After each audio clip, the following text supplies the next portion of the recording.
شهید شهید وطن دا یتیم یتیم ملت خدایا تو پر مهربان شي ته یې ساتي عزت دا شهید شهید وطن دا یتیم یتیم ملت خدایا تو پر مهربان شي ته یې ساتي عزت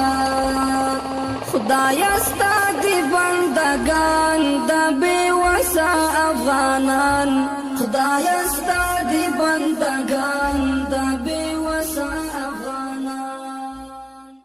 ضرور نوم مې دی جمان الله او زه خپله وم لاندې مزار کې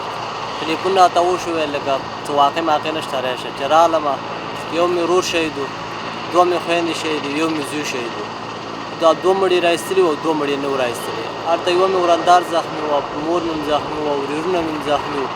خدای دې ولس سره ښه وکړي او څه اخیستي وو تیارو ته یې پورې سو او سمدستي تللي وو خو زه چې رالم زه مړو کې بند شوم او زخمیان په سیتامه کې دغه دي سیتامه کې پراته دا څه چې وو دا بار پاتې شوي او دا څه چې وو دا کور پې دغه شی راولېدلی خو کوم ځای پکې جوړ نه وو اول یې جټکې سره خوا دا نور چې ته الله ژوندي ستلي هغه ژوندي وو دا کوم یو چې پکې راغلي بس د هغوی نیټه د الله نه پوره وه خفګان خو و نو ځکه چې خور مې وه ورور مې و زوی مې و دوه مې خویندې وه چې رالم ما دا څه حالات دی د الله امتحان دی راباندې راغی 4 جنازې وې راته ایښې وې او هر ته راته زخمیان و مالې چې هغې سره به څه وکړو دې سره به څه وکړو خو بس الله دې هر چا سره ښه وکړي او کومک یې را سره وکړه او بس ولس چې را رسېده خو لکه په چا چې تنګه تېره شوې وه هغه تېره شوې وه خبره هم هر سړی خپل مړي او خپل کور ته دغه وده ولاړ او حکومت ډېر په خپل وخت جوړ لاغلی او ډېر ښایسته راغلی خو لاره خراب او چا پیدل راولي او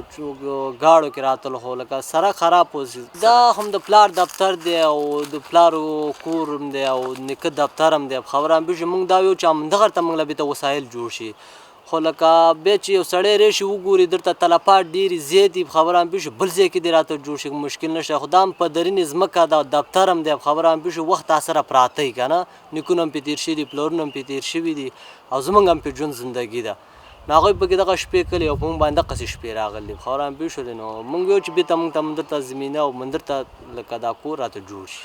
بېله تا یې بل څوک نشته چې پرې وکړي شفقت